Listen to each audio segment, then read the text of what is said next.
bright green. Are you an ultimate Eagles football fan? Well, you're in the right place.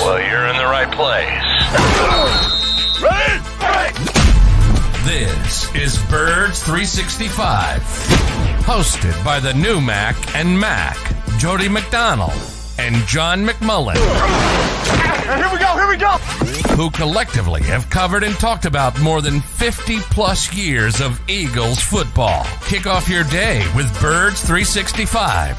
You'll get debate. We love to argue. You'll get the real story from inside the locker room. And you'll hear from some of the great football minds from around the region. You're about to become an Eagles insider. Get in the game. Join Jody Mack and Johnny Mack and join the football community that flocks to Birds 365. Birds 365 starts right now. Welcome to the NFL. Let's go! Let's go! Go!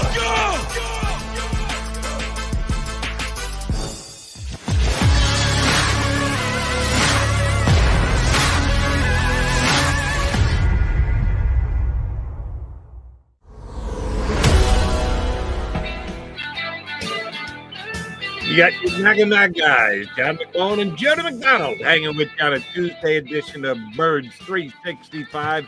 As the countdowns continue, we are getting that much closer to the first Sunday. Yeah, we think the Eagles will be playing on a Sunday. We know they're playing on a Monday, week number 2. But Sunday, second Sunday in September is now just 124 days away.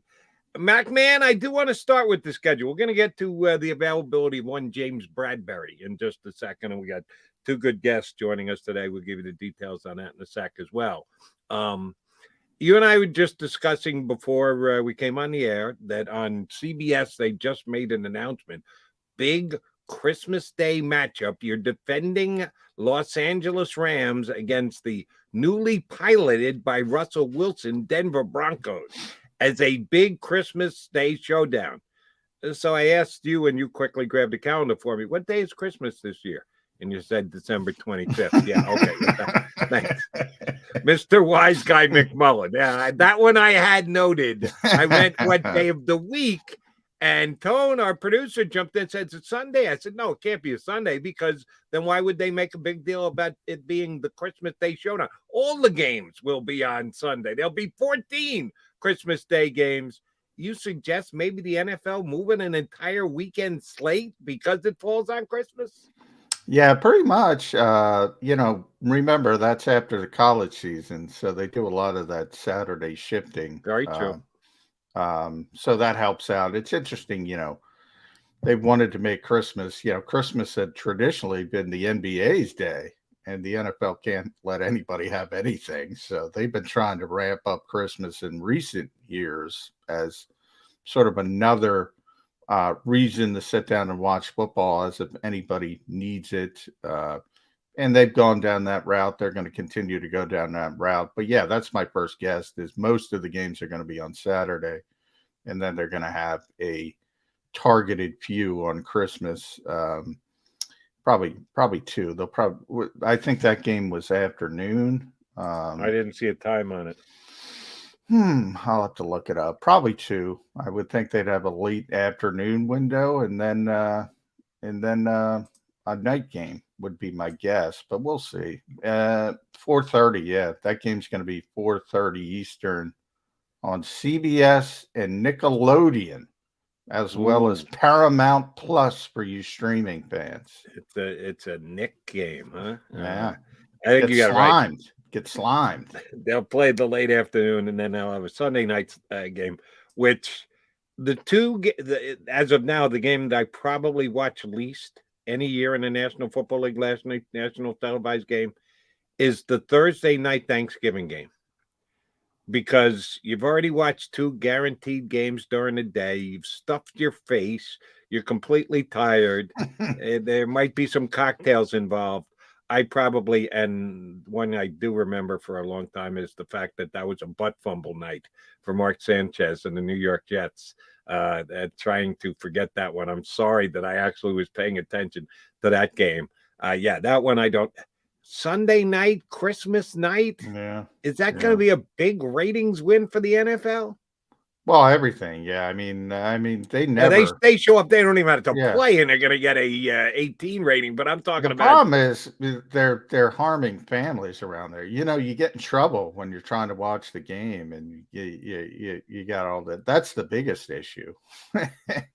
you know, you break up a lot of families, start a lot of arguments, but nobody's caring. Yeah, they get good TV ratings. I mean, you mentioned that extra Thanksgiving game for years. Obviously, was the Lions and Cowboys. So just the Lions and Cowboys. And we suffer through those Lions games. They're usually the early window. And, they added that third game, and it's usually a pretty high profile game. So that's how they do it.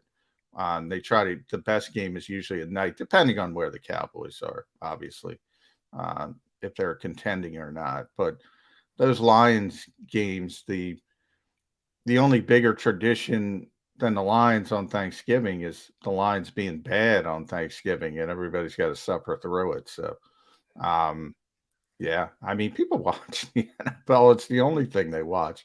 Everything else is nosediving in TV ratings. The NBA does well in playoffs. and the NBA does well on Christmas, which Yeah. they're going to go mano a mano with the NFL this year. Yeah, well, they've been doing it. They've been doing it for a couple of years now. It doesn't work out well for the NBA. But everybody expects that. It's amazing, the NFL's popularity. And they're looking for more of these. Excuse me, more of these vehicles, Jody. I know one of the things with Amazon getting involved this year, they want a Black Friday game. Evidently, they can't get it together this year. Right. It's not going to happen until 2023. But it's coming down the pike. And, everybody wants this product, and they're trying to find a niche.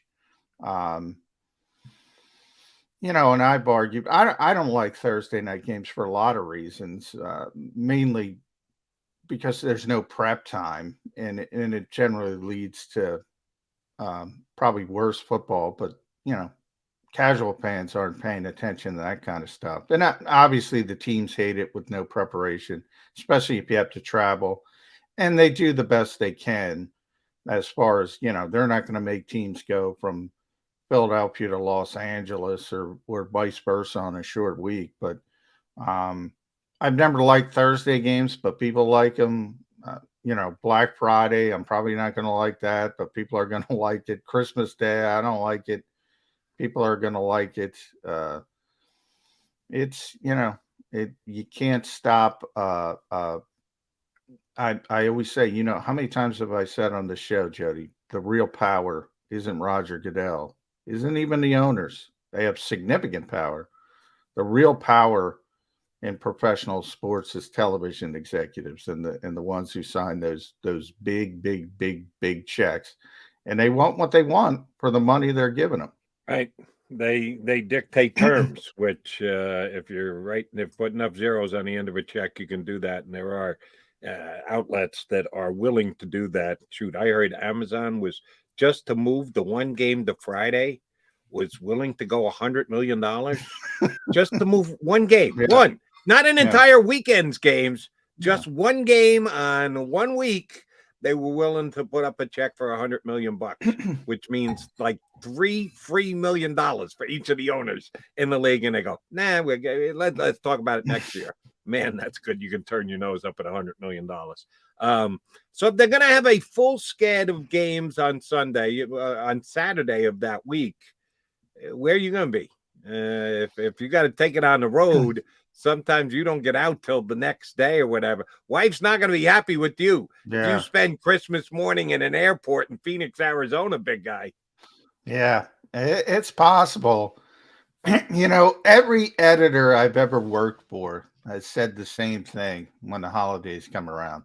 It's the life we chose, gentlemen. And I'm like, first of all, it's correct. I mean, it's part of the job, and you got to get through it. But I mean, it's not like we're going off to war or something. It's not, we still get to watch sports for a living.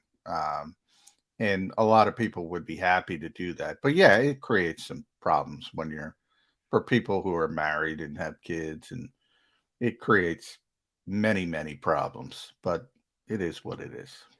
We did get news of the Eagles' opponent in week number 2, one of these leak games, which did you try and tell me yesterday wasn't leak?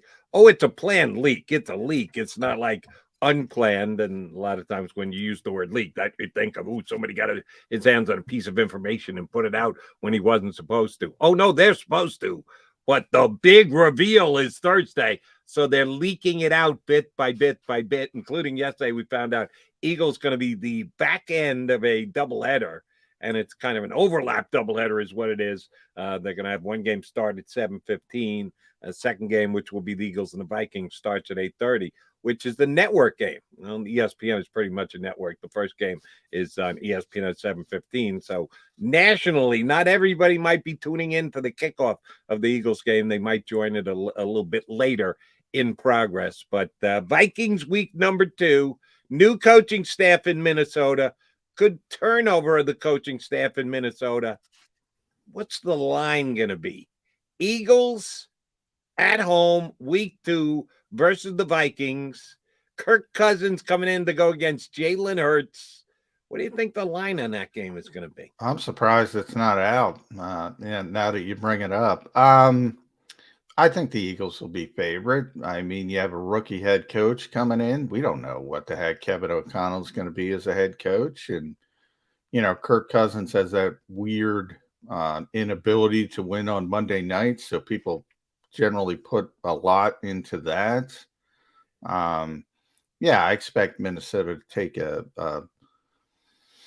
step or two back. They have a rookie GM who looked kind of overmatched as well on draft night. So and the Eagles seem to be trending in a positive direction for the most part. They have some issues. We talked about the secondary, and we'll probably continue to talk about the secondary until this year Steve Nelson comes in two days before camp, or whomever it might be, and we'll talk about James Bradberry in a bit. But I think it's pretty clear the Eagles are going to be favorite in that game. So, by how much? I think, somebody sent it to me after day 1 of the draft. The only teams that Super Bowl odds went down was Minnesota. Because, people looked at Kwesi Adofo-Mensah, and he went down 20 spots to get to go up 12 spots in the second round. He got an extra third-round pick. It didn't make any sense. And they ended up getting Lewis Cine with the 32nd overall pick. He might turn out to be a great player. Nobody knows. I mean, he was certainly very good at Georgia. Didn't make a lot of sense. And, I know Mike Sando does a great job for The Athletic, talking to a bunch of executives about each team. There was a lot of executives going, what the heck is this guy doing? And saying, that's pretty much a rookie mistake. So rookie head coach, rookie GM, Eagles ascending, they're descending. Yeah, the Eagles are going to be comfortable favorites.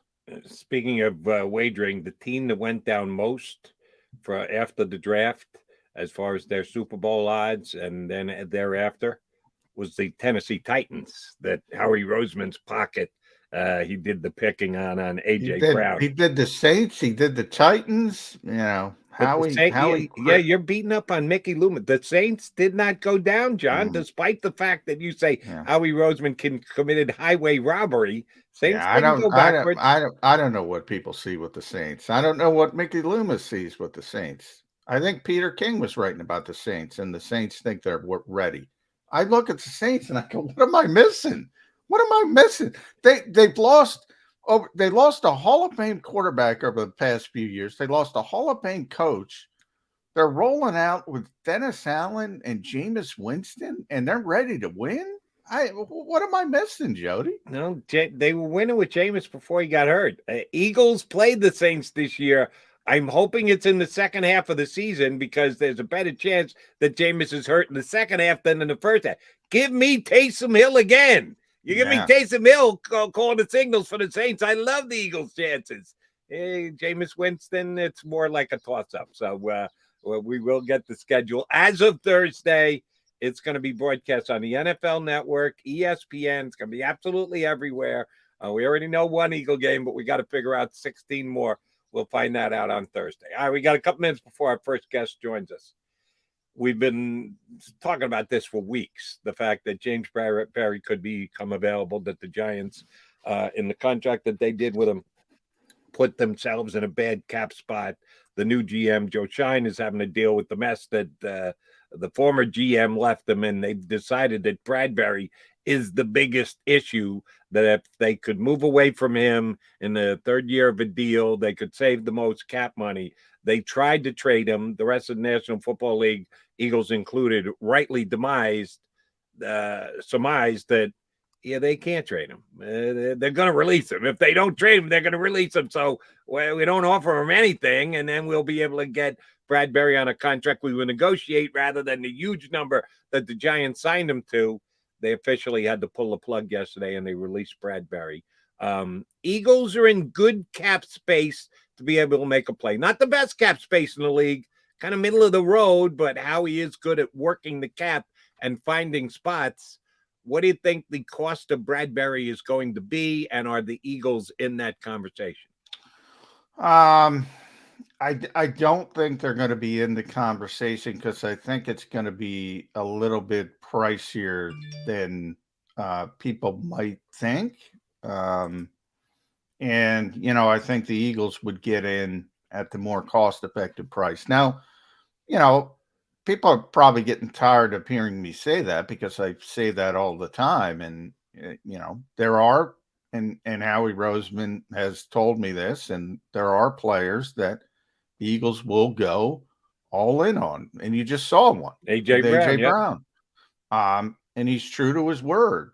So it's kind of always dependent on the evaluation of the player. I don't think they're going to evaluate James Bradberry as anything more than an upgrade, a good player, not a great player, which I think is right. So I don't think they're going to go overboard, is basically where I am. And I think certain teams, and we've already heard the Chiefs, who probably are closer to being a Super Bowl contender. I think that's still fair to say. The Raiders are seemingly going to be involved, and maybe sort of having, two teams in the same division create a bigger market. That could be a potential possibility that would certainly help James Bradberry. I don't think the Eagles are going to get him unless for some reason the market's not there. And I don't think the market isn't going to be there. I think, Bradberry's going to have a number of suitors. He's not going to make what he was scheduled to make with the Giants, which I think was $13 million or something in that range. But I still think he's going to be in the $9-10 million range. And I think that would be a little bit too much for where the Eagles want to go. And by the way, I don't agree with that. I like the player. I think he's a good player. I think he can improve this team dramatically at a position of need. I think he's a perfect fit for how much they want to, how much zone they want to play. I like the player. I just don't think the Eagles probably like the player as much as I do. Or I, because I like Bradberry a lot. I said it a bunch of times here on Birds 365 last year. Giants are not a good football team, and the Eagles lost them, which was unacceptable. The only thing I liked about Giants was their secondary, and a big part of that was Bradberry. They had made a smart signing when they brought him in from Carolina. The contract maybe could have been done better, but he played tremendously his first year with the Giants last year and played pretty damn well. He was a top-ranked cornerback. I think Pro Football Focus had him in the top 5 or 6 in the league this past year. Yeah, why wouldn't you have an interest in a guy like that if you're the Eagles? It doesn't make any sense to me. If they just made a commitment to A.J. Brown, which we all love the fact that they did because they kind of fainted us that, well, we're not going to be dictated to. When other people are zigging, we like to zag. And then they zigged right in and spent as much money as they did for A.J. Brown. That's what you got to do in the NFL these days. That's what you have to do if you want a player the caliber of Bradberry. He's a top 10 corner. A.J. Brown is a borderline top 10 receiver. So you go to the great lengths to pay the wide receiver, but you won't go to the great lengths to pay the good corner. Don't they go mano a mano against each other? If you've got a great wide receiver, you need a great corner to stop him. If you've got a great corner, you got to get the great wide receiver to beat him. What's the difference between wide receiver and cornerback that you're willing to, quote unquote, go all in for the wide receiver, but not for the cornerback? Well, I think there's a lot of reasons, and I was surprised that the Eagles were going to go that high for A.J. Brown, to be honest, as well. But he is very young, 24 years old, even though he's played 3 years. So Bradberry, just looking it up, he's going to be 29 in August. I think that's a big difference. I don't think he played as well last year as he did his first year with the Giants. That's a little bit of a difference. He gets a knock as a zone corner, and he is a zone corner. But people value press corners more than zone corners, so that's a knock. Except the Eagles are going to play a lot of zone. Yeah, well, if last year is any indication, why wouldn't you go out and get one of the best zone cornerbacks rather than say, "Well, we don't want him because he's a zone quarterback. We're going to play zone." Why would you be willing to pay for that? And that's why I'm just talking about the financial part. Why he's taking some hits, as opposed to a player like A.J. Brown, and those are some of the issues. And the biggest one would be age. I mean, 29 versus 24. But yeah, I was surprised. I was surprised that the Eagles went as high as they went for AJ. I'm still surprised they went that high for AJ Brown. But I don't think it's going to be a trend. I don't think it's evidently they really, really like the player, and he's one of those players they're willing to go all in on. And I don't think there's a whole lot of that type of players. And I think if you're talking about the equivalent of a corner, you know, they're indicating with that contract that they think, you know, AJ Brown is top 10, certainly, maybe even top 5. And I don't think they look at Bradberry as that type of corner, a top 5 corner. Really? And you certainly think, at his age. You think that A.J. Brown is a higher rated wide receiver in the league as compared to all the other ones than Bradberry is against all the other corners? I'm saying that's what the Eagles evidently think. I have Brown, and we ran down the list the one day on the show. I think I had him at 12 or 13. Right, I think the Eagles have him higher than that, or they think he can go higher than that. And part of that is, you know, being 24 years old and already being proven. Whereas if you talk about, you know, great corners, you know, who are the names people are going to go to first? They're going to go to Ramsey. They're going to go to A.J. Terrell in Atlanta, who had a great season last year. They're going to go to Slay here. They're going to go to Marshawn Lattimore. They're going to go to J.C. Jackson or somebody like that. Who makes a bunch of interceptions. They don't generally go to zone corners when they talk about the top corners. They go more of the press variety. I'm not saying it's right. I'm just saying that's the way the market sort of shakes out. All right. We'll continue to debate a little bit on what Jen Bradberry could bring to the Eagles if they were to sign him. But our first guest is in the green room waiting on us, so we'll take a quickie timeout and then punch him up. Scott Grayson from Fox 29 is going to jump aboard Birds 365.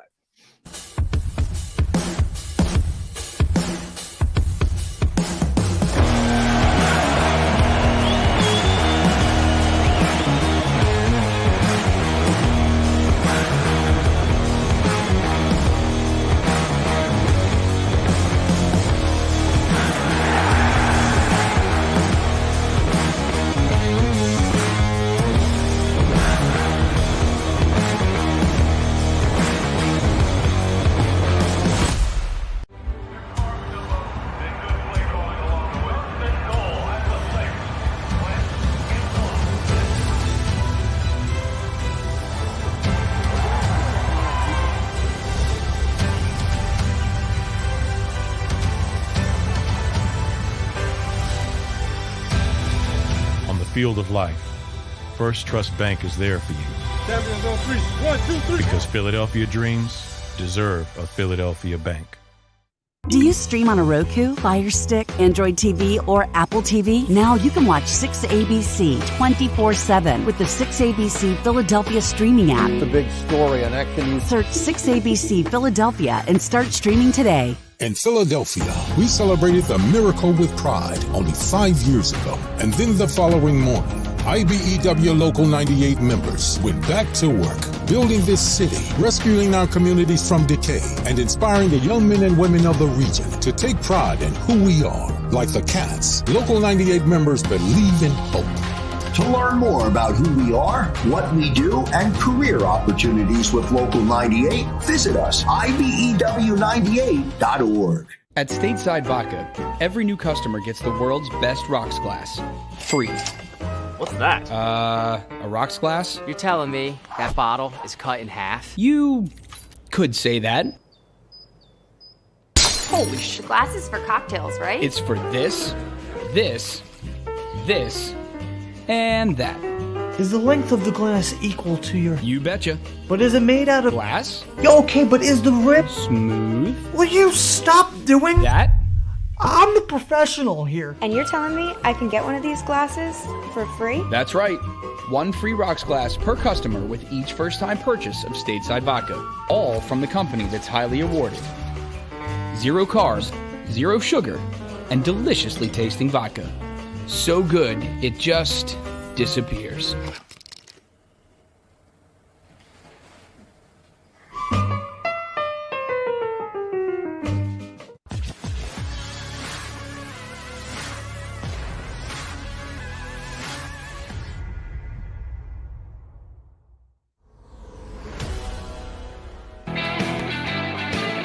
You got Mac here on Birds 365, McMullen and McDonald. Hanging with you for plenty of time here today. We've got a third party to join into the mix. Does a great job on all of the broadcasting does on Fox 29, but specifically when he's talking Eagles football, Scott Grayson good enough to jump aboard. How's your off season going, Scott? Oh, it's been going pretty good. How about you guys? Plenty to talk about all the time, right? Thank God for the Eagles, Scott. There's always something with this team. It usually starts with Howie Roseman, so we'll start there. What did you think of Howie's maneuverings on day one, specifically of the draft? And, you know, trading up to get Jordan Davis, trading out to get A.J. Brown, which is one I didn't see coming, especially with the $25 million price tag on the back end. What were your immediate thoughts after that first round? You know, I after the first round, I did that. I sat and I thought, well, what did Howie do, and how do I feel about it? And frankly, I think what I saw out of Howie was a bit of an evolution. And you know, I think what drives me crazy is the people who will sit and do something the same way for 20, 30, 40 years and never change and never evolve, never try to find new ways to ultimately get to where you want to be. And I felt like Howie had been that way in the past. And I what I saw here with the trade specifically to get A.J. Brown, as you said, moving up a little bit. We've seen him move up in the draft a little bit in the past to get somebody. We've seen him move down and out. The trade to get A.J. Brown was very telling to me. And that was the time I said, wow, maybe this guy is evolving just a little bit and seeing a different way to go and get something. We've all seen these first-round wide receivers, minus Devontae Smith, just be misses. He cannot evaluate or get the right guy in here out of college to come in and succeed. And they knew they needed another receiver. Zach Pascal, we all knew was okay. That was not the guy that was going to come in here and really move the chains down the field specifically by himself. A.J. Brown is that guy, and he went out and got a need. He got a need on the offensive side of the ball to really help Jalen Hurts. And I feel like when I stopped and looked back at it that I saw an evolving Howie Roseman, somebody who was willing to do something different to try to succeed. And frankly, this was one of the best first rounds, in my opinion, that I felt right after the draft. And we know last year they got some good players, Landon Dickerson being one of them. But you needed time to really feel that way. Here, I like what Howie did, and I haven't said that a lot in the past. And what Jeffrey Lurie said prior to the draft was that we're kind of a now and a later team. The year before was, where he didn't use the word rebuilding, but transition. He kind of tried to measure expectations for the team, knowing they're going with Jalen Hurts and didn't know what level he's going to be able to play to. They're trying to walk that fine line this year, Scott, of worried about today and tomorrow at the same exact time. And I believed it when they said it. But when they traded for A.J. Brown, didn't they at least lean, if not move completely into the now lane? And if that's the case, if they're in the now lane, how do you not go out and get a guy like James Bradberry when he becomes available? I agree with everything you said, although I feel that they are in the now and later. I think we're saying the now because, look, I thought about this too. A year ago, we went into the season saying we don't know what we have in a head coach. We don't know what you have in a quarterback. Hopefully, by the time we're done, we didn't know what we had in a defensive coordinator. Hopefully, by the time the season was over, we would feel better about at least knowing one way or another whether you had a guy or you didn't have a guy in any of those positions. I left the season, I don't know about you two, feeling like none of those questions were really answered well. I felt a little better about Sirianni. Wasn't sure about Gannon. All the times I kept getting frustrated with him, I felt like the argument in his case was he didn't have personnel. And that was certainly the case. Injuries certainly cost him a little bit in some of that, but they didn't have the personnel to run what he wanted to run. And then with Jalen Hurts, you could easily say, well, he didn't really have a lot of weapons around him. And Sirianni's offense at times was a little conservative. And it was one thing at the beginning of the season. It was totally different by the end. So now with A.J. Brown, you're saying, yes, you have a team, you have an offense right now that I feel like between your offensive line, the weapons he now has between Devontae Smith and A.J. Brown, you put Zach Pascal in the slot, Miles Sanders in the back, you got Dallas Goedert at tight end. This offense can win. The question now, and I think what you can say as far as later is, the weapons are now there for Jalen Hurts to fully be evaluated. What will he be? At the end of this season, we have to know. Either you have a quarterback or you don't, because you got the weapons around him to try to produce. As far as Gannon goes, as far as Sirianni goes, I think Gannon's now got some weapons on his side of the ball. He's got some personnel that clearly he wanted to go get. I love the pick of Nakobe Dean. I really do where they got him. I think Jordan Davis is a good get. You're showing the understanding that clearly Fletcher Cox is starting to wear down. And I would not be surprised if you see some of the revolving on the line, maybe to help make sure Fletcher Cox is effective at the end of the year as much as he is at the beginning of the year by spelling him and giving Jordan Davis some opportunities. You got Brandon Graham back. As far as Bradberry, look, they need something. And I'm fully, to me, Bradberry is the typical, go back to the way Howie Roseman has been. He's that 1 year prove it deal guy. You say, hey, we'll keep you in the division. You can light up the Giants twice. And the Eagles clearly have a need opposite Darius Slay. They do not have that position plugged yet. And you're running out of opportunities or guys you can put out there. So I would go and get Bradberry in that 1 year, maybe 2 year kind of show me deal that Howie Roseman does with guys.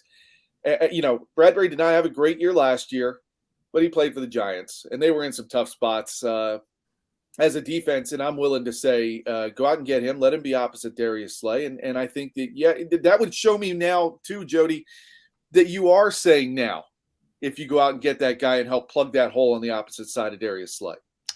Well, Scott, you bring up a lot of good points about this offense and the playmakers and what it's interesting, the one domino, how everything kind of fits into place. We said before A.J. Brown, they don't have enough. Now that they have A.J. Brown, they got guys all over the place. The one domino and everybody fits into their proper slot.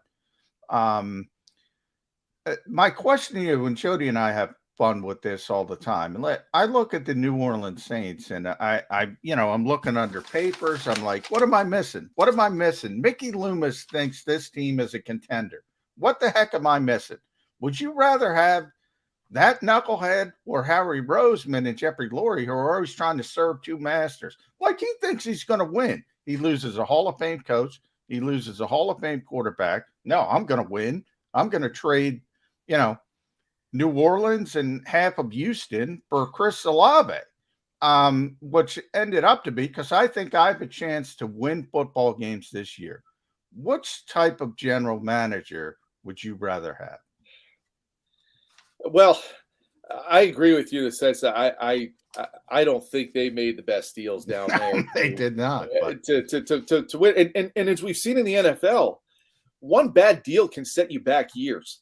If you don't have the resources and the assets to be able to, fix a problem. And that's what the Eagles had. They did dig themselves a hole. And to Howie's credit, he found the assets to be able to start getting themselves out of that hole. And in everything we talked about, he rolled a first-round pick over to – he has 2 first-round picks next year. So he still has the ability to fix some holes and issues next year. I have not been a Howie Roseman supporter, but there's a lot of things Howie's doing that keep you from being the New York Jets, that keep you from being the Tampa Bay Buccaneers of the 80s.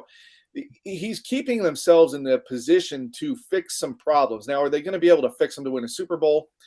That's a big ask. But to be able to fix them and be competitive, whether they deserved it or not, they did get in the playoffs last year with a new coach, with a new starting quarterback, with a new defensive coordinator. And, to answer your question, John, the Howie Roseman I saw this year, again, was a Howie Roseman that looks like he evolved a little bit. You saw Jeffrey Lurie's kind of sink back a little bit into the background, where owners really should stay. Now, we know he's not going to stay there. He can't stay there. He's incapable of staying there. But I saw this team really trying and making an effort to push this ball forward, to make this team better, to set itself up for success. They have Jason Kelce's replacement ready. They've got an offensive line that is younger, that is shown to be talented. I love Jordan Mailata. That was a gold mine they found in him. They had to be patient for that to happen, but it's now here. I just, to answer your question, between those two choices, I'll take Howie and Jeffrey. And, I think this team's going to do some things this year. And perhaps I'm starting to buy in a little bit too much, or drinking the Kool-Aid, as some would say. But, I want to see how this – I think the onus now is clearly on Jalen Hurts. You've got weapons, as I said before. Nick Sirianni, you've got weapons on offense. Show me some creativity. Get this ball to these guys in some space. Because if you're a defense, who are you going to double? Who are you going to double team now? Can't double Devontae Smith. You're going to leave A.J. Brown wide open. You can't double A.J. Brown because you should leave Devontae Smith open, or Dallas Goedert over the middle. You've got some guys that can catch the balls out of the backfield. To me, guys, I think the onus and the pressure really is on Jalen Hurts and Nick Sirianni to produce as an offense. And frankly, now the pressure should be on Jonathan Gannon to produce as a defensive coordinator and show me some creativity on that side of the ball. And by doing that, I think the pressure is now off of Howie Roseman a little bit more than it was, say, a year ago. All right, let's double down on something you just said. Creativity in Nick Sirianni. Last year, and I think to Sirianni's credit, when the passing game wasn't what it was supposed to be, put the blame on Jalen Reagor, put the blame on Jalen Hurts, choose whoever you want to for the passing game not being what it was supposed to be. The Eagles rightfully decided, damn, we could run the football. It won't be exciting. It won't be creative, and Scott Grayson may get on our case for it, but we'll win football games and we'll make the playoffs. And damn if they didn't do just that. We know the owner likes to throw the football. He believes it's a vertical game. Most people around the game believe it's a vertical game. You got to be able to throw it to win. The Eagles are going to throw it more. We know that with the addition of A.J. Brown. But if they have to run to win it this upcoming year, will we question Nick Sirianni and his lack of creativity? If you're winning, nobody's going to question you. That's always rule number one, right? Some people will always question. I shouldn't say nobody. That's too definitive of a statement. But if there were, if we had a fourth screen on here and it was Nick Sirianni with us, 3 out of the 4 of us would say, listen, you got a new quarterback. You want to ease him into things. You kind of want to start with a tight leash and let it go out as the season goes on, build up his confidence a little bit. I'm pretty sure the 3 of us would not be throwing the ball like he was early in the season. I think he just put way too much on a brand new quarterback and frankly set him up to fail early in the season. To his credit, he did recover from that, saw the errors in the ways and found a way to move the ball down the field that was a little more productive. It was a little more sustained, found a strength in his offensive line and ran with it, literally. And I think that was talk about evolution as I was with Howie Roseman. That showed me a guy who's not committed to his ways and darn it, we're going to win this thing one way or another, or one way and only one way, and that's to pass the ball. He did show the ability to run the ball. Now the Eagles have a bit of a reputation as a running team, which early in the season, I would imagine these defensive coordinators are going to be scheming to try to help make sure they can stop that run. You do obviously have to pay attention to the weapon they got on the outside in A.J. Brown, as we said, but I think there's an opportunity now with a year under his belt for Jalen Hurts to become maybe more of that passing quarterback. And we can all debate until we're blue in the face whether he has the arm to do it, whether he has the vision to see the guys open downfield, because he missed guys, last year. And that was well documented. But I see in Jalen Hurts a guy who wants to be a leader, a guy who wants to succeed, and a guy who I have no doubt has been spending the offseason really, really trying to make himself better. So in those ways, I think you will see more of a passing game this year from the Eagles. When you get A.J. Brown out there, I don't know how you're not. But if you can take what you did well last year, mesh it with a better quarterback who should be more evolved in understanding the NFL game, with a head coach who's now got a year of calling the plays and running the plays with this team under his belt a little better. Guys, I mean, frankly, if it's not a better passing attack, then I think Sirianni and Hurts have failed. Yeah, I mean, you bring up a good point. It's a little bit counterintuitive, Scott, but that week 1 game in Atlanta really hurt the Eagles because It was such a success. And they thought, oh, we're going to be able to move the ball. We're going to be able to throw it. And then all of a sudden you're 2-5 and you go, oh, he's probably not ready for all this. And then you have to scale back, and the Eagles did a good job of recovering. But yeah, that success, that early success may have hurt the Eagles, certainly Nick Sirianni. But with A.J. Brown, I mean, and people say this all the time, and they're right. And they say the Eagles aren't paying Hassan Reddick $15 million to not rush the passer. So when they talk about where is he going to play, doesn't matter. You can call him Sam linebacker, edge rusher. He's going to rush the passer. So when people say that, they're 100% correct. But then they start talking about, well, are they going to run the ball? They're paying A.J. Brown $25 million. They want to throw the football, and they want to throw it more. So by week 7 this year, we're talking about 2-5. By week 7, we're going to have an indication of whether Jalen Hurts is the future of this team at quarterback. Do you think I'm right or wrong? I wholeheartedly 100% agree, John. I think you're right. By week 7 last year, we understood. We were all questioning where's the identity of this team because it didn't have one. So it was around that point that they found their identity. And I think, sure, 7 weeks in now, that was partly because you had a new coach, you had a new coaching staff for the most part, you had a new quarterback, and you didn't really know what you had. Now, I think 7 weeks in with this team, a year plus under this head coach's belt and quarterback's belt, you've got to know by week 7 what you have here and what your identity is. You can't wait till week 7 to find that. No team in the NFL can wait till week 7 to find an identity, or you're sunk. I mean, they were really lucky to get in the playoffs last year, bottom line. And what you've got this year, I'm sure you guys agree. This division is wide open. There's no reason in my mind that this team can't go win this division. I don't think the Cowboys got better. The other 2 teams in the division were so far below that, no, you don't want to ignore them, but they really should be a separating line between the Eagles and Cowboys and the other 2 teams. So this team really needs to come out of the gate, and they've got the advantage of teams not knowing, well, how are they going to use A.J. Brown? What will that do to Devontae Smith's routes and his role in some of the offense? Will that open things up over the middle for Dallas Goedert like we used to talk about happening for Zach Ertz? And of course, the one thing that everybody always says, you got to stay healthy. And then this team certainly has to do that with those guys. But yeah, John, I wholeheartedly agree with you. By week 7, we're going to know whether Jalen Hurts is the quarterback of the future here and has a future here, or whether Howie's going to be using those first two first-round picks to find an answer to that. Scott, are you telling me the Carson Wentz-led Commanders don't put a scare into you for this upcoming season? That franchise is a disaster in many ways, and I don't care if they had Tom Brady in Washington. Certainly, I'd give it more respect.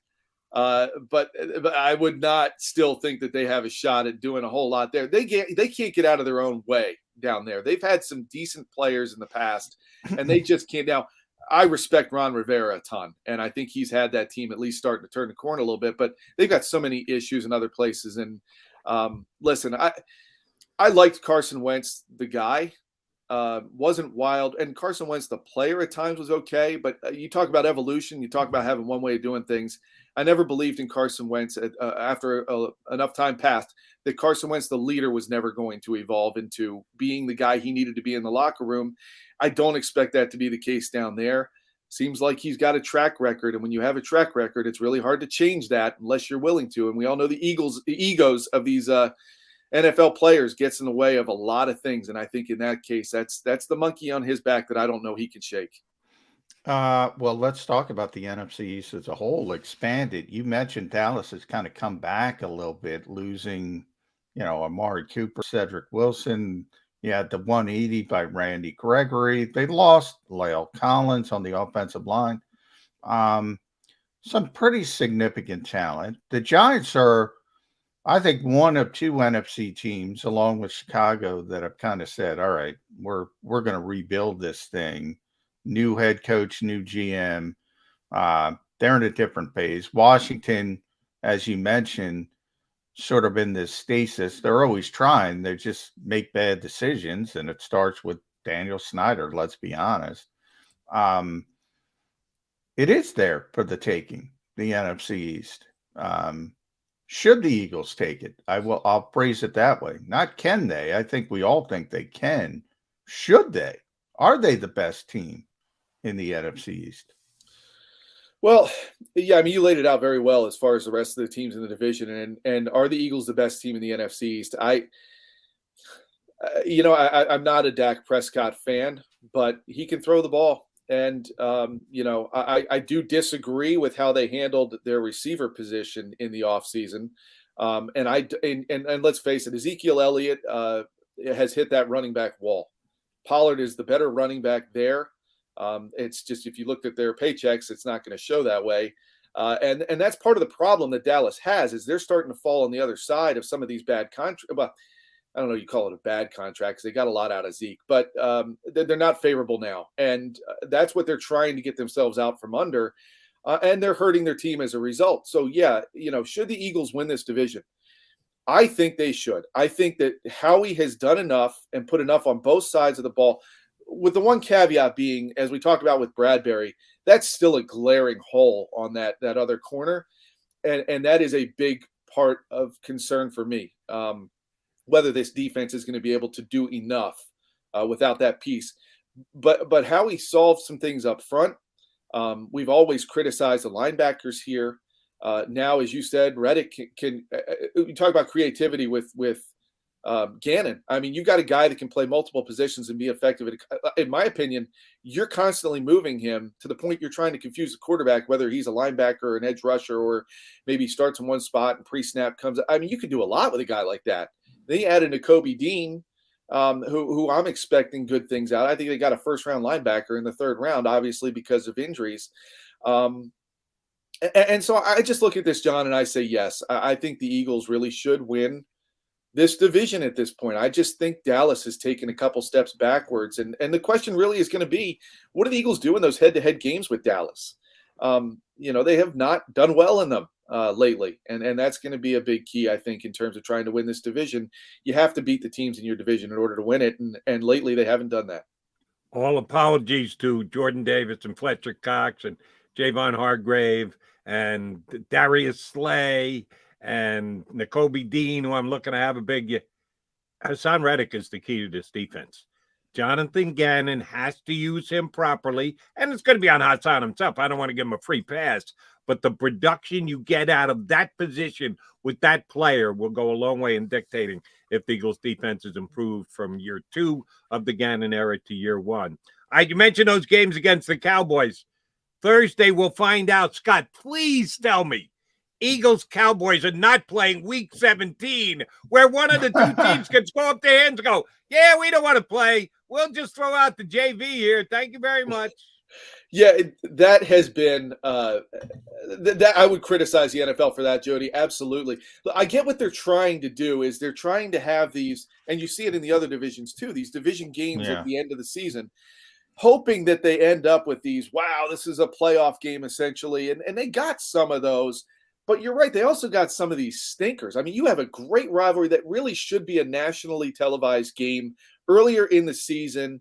And for the love of, everybody can see it's going to be most likely be between those two teams, the Eagles and Cowboys for the division. Week 17, come on, no. If you want to give me week 13, week 14, okay, week 15 even, there's still something to play for at that point for all these guys. I totally agree with you. I think that is one thing that the NFL has done poorly.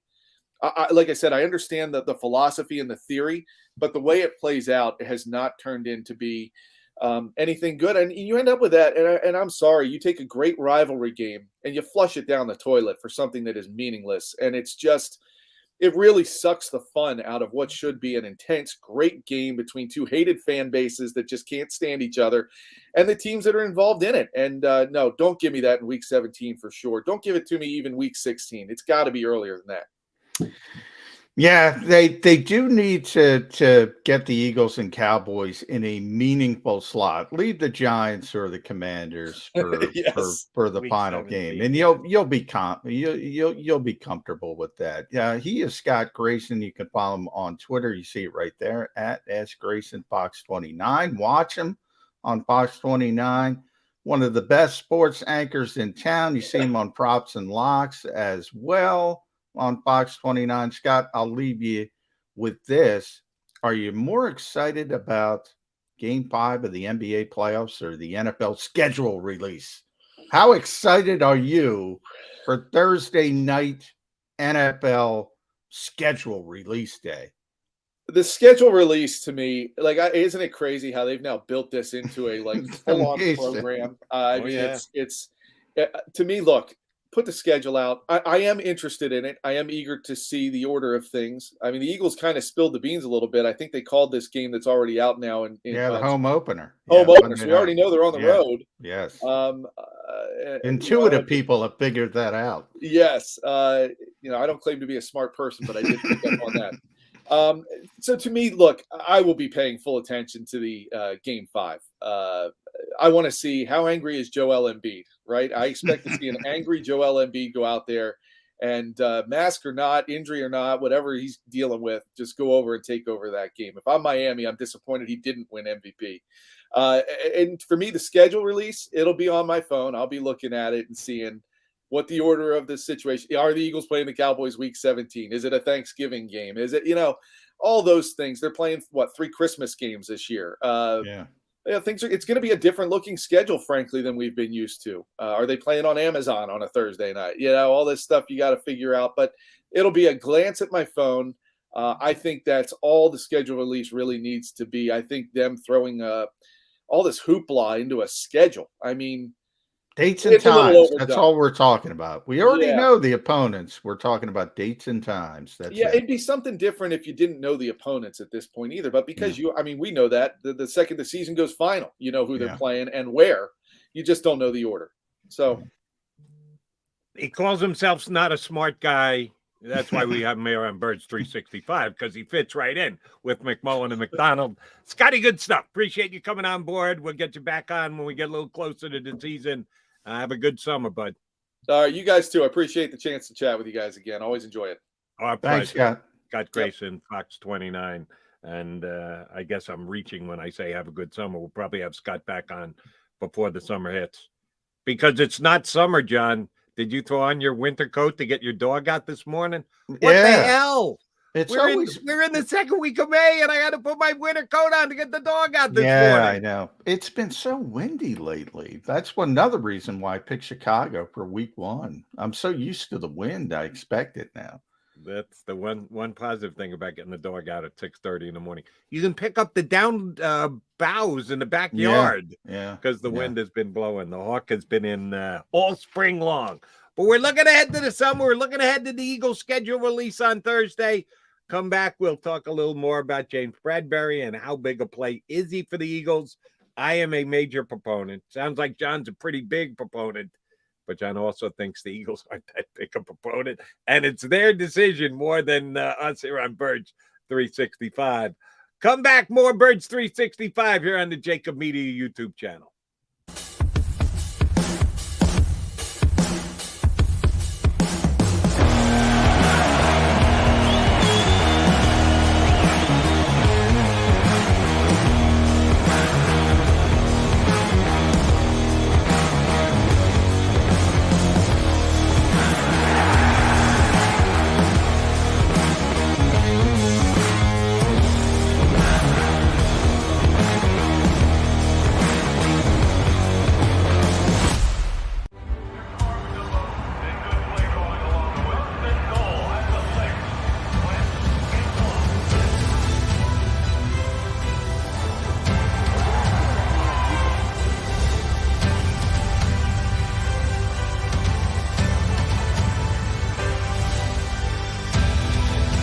Field of life, First Trust Bank is there for you.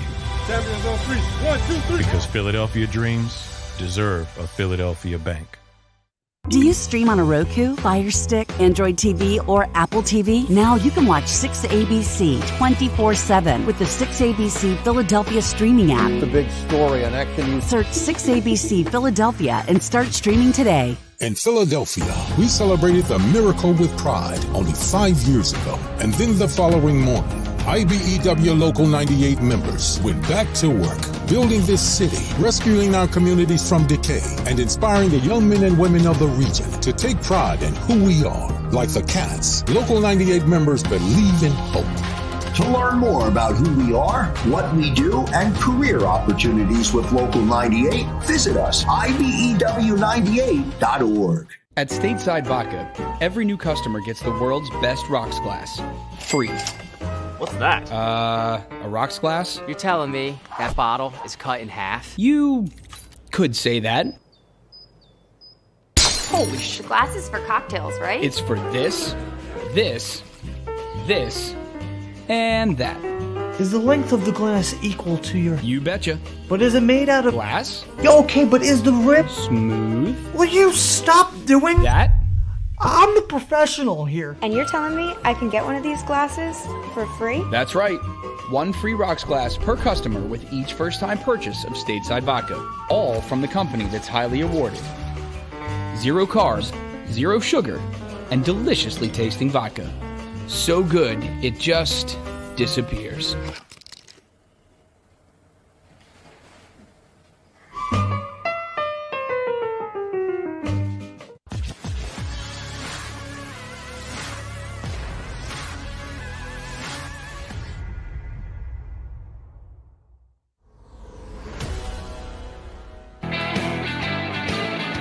You got your Mag guys. Go to McDonald's. John McMullen here with you on Birds 365. We're hoping to get an ex-Philadelphia Eagle up next hour.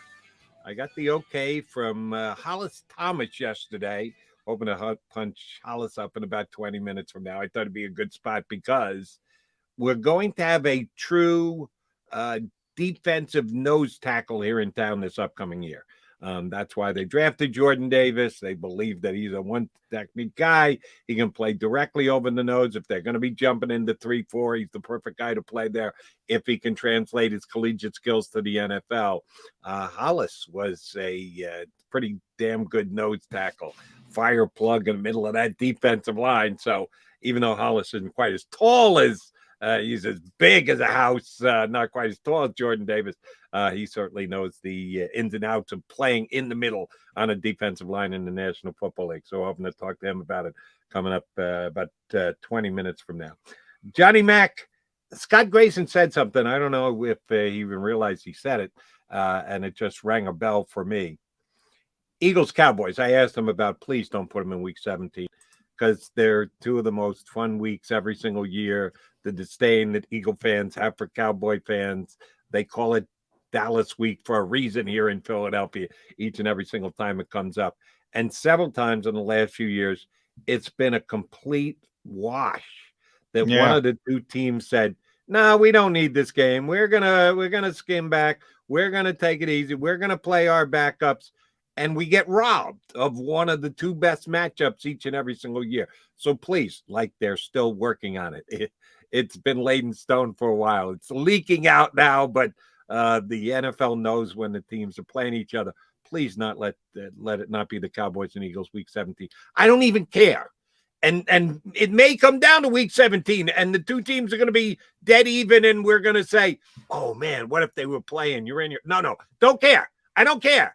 I don't care how it plays out. I don't care what it's like after week 17 going into week 18, because remember, it's going to tie again for the biggest season in the history of the National Football League because they're going to play 17 games again this year. Even if we miss out on a great matchup, I want to err on the side of caution. I don't want to get gypped. I want to make sure that the Cowboys-Eagles both games this year mean a lot, even if it means risking having them not play in week number 18.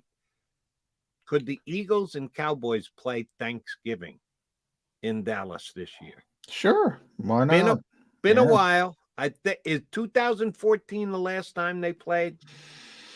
I might have to look it up because I wasn't here covering the team. You didn't do the 2014 game. No.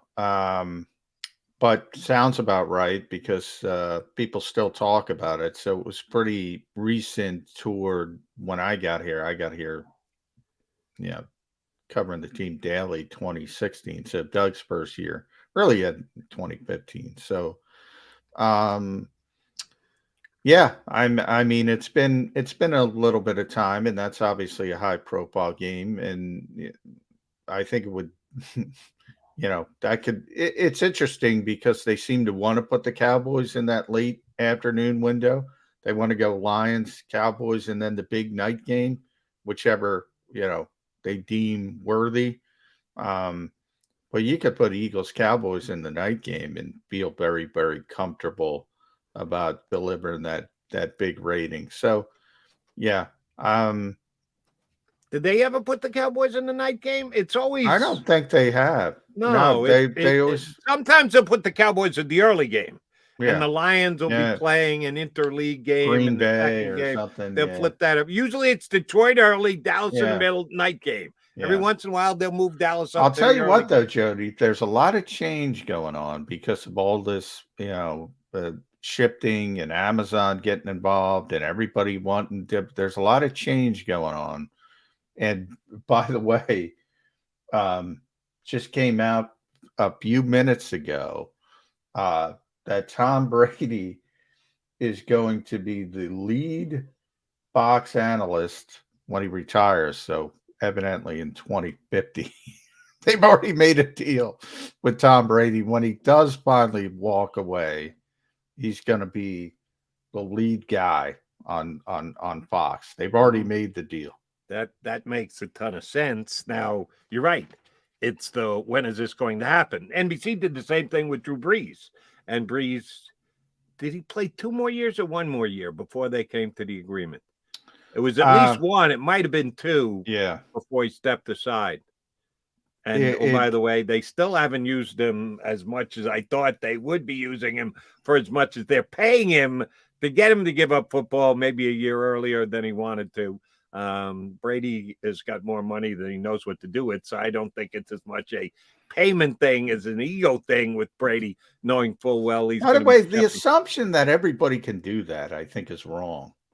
I mean, I'm not saying that Tom might be good at it, Tom might be bad at it.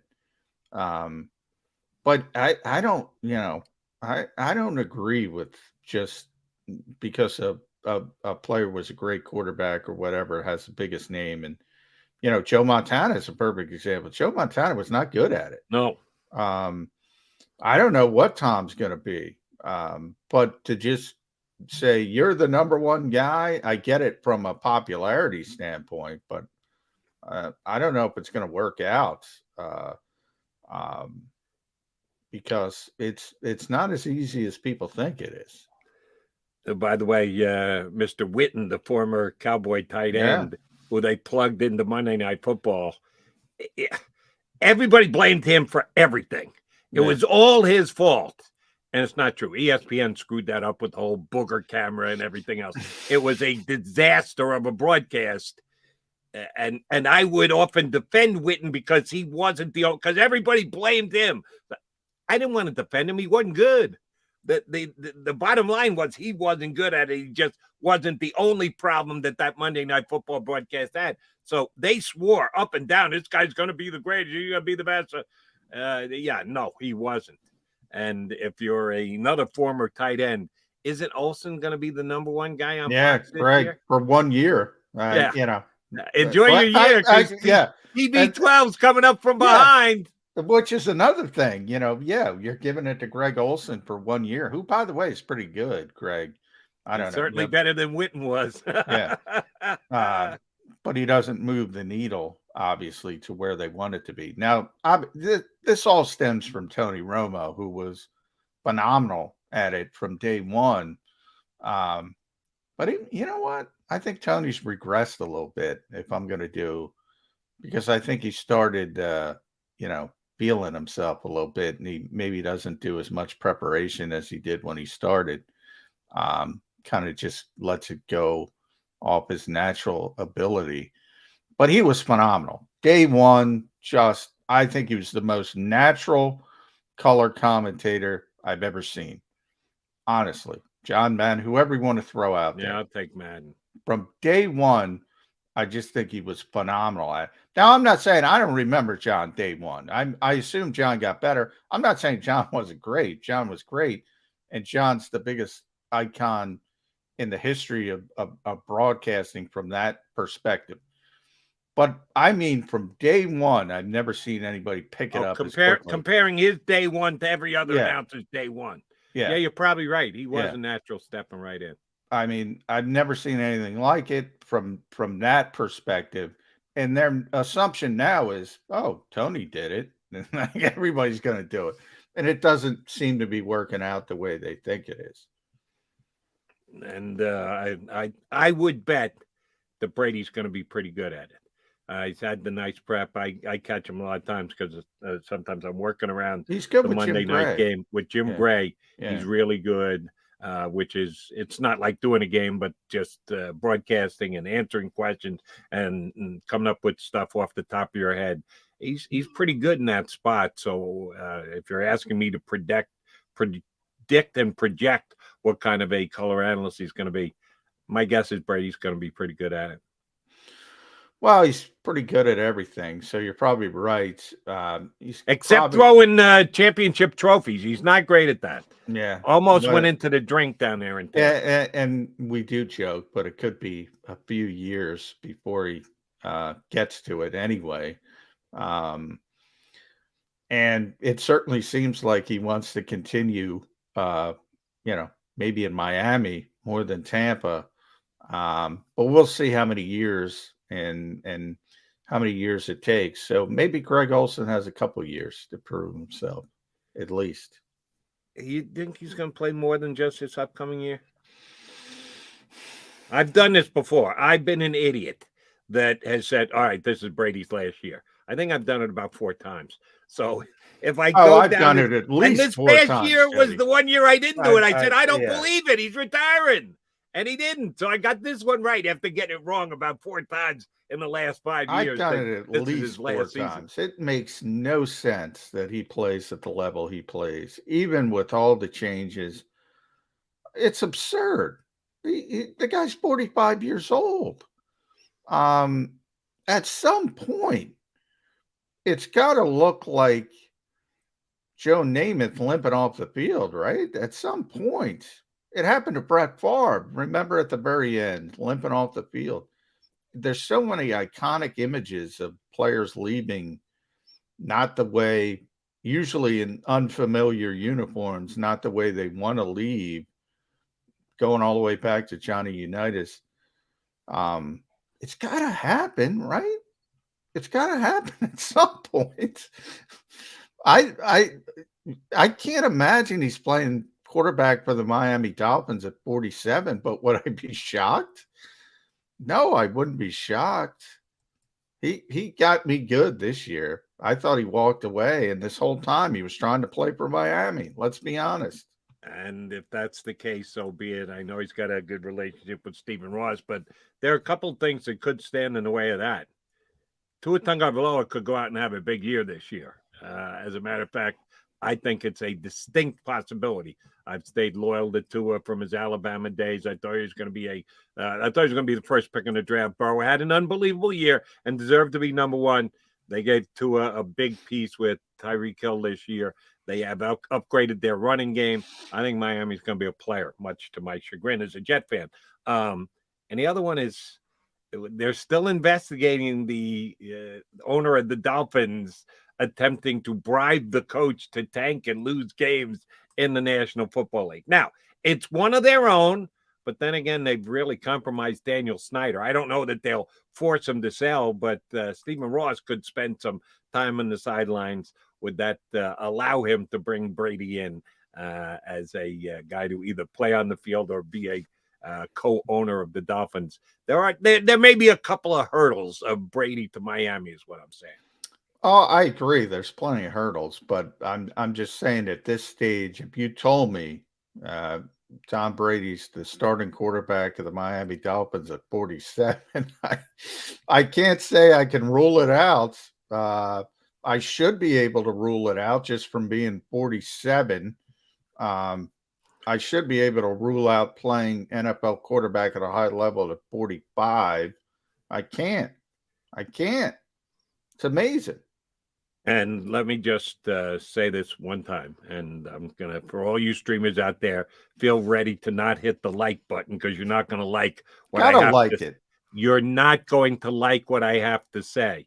And Johnny Mac was mostly with me this past year, but not as fervent about it as I was. How many people I had to listen to bring on the Tampa Bay Buccaneers for last year's playoff game.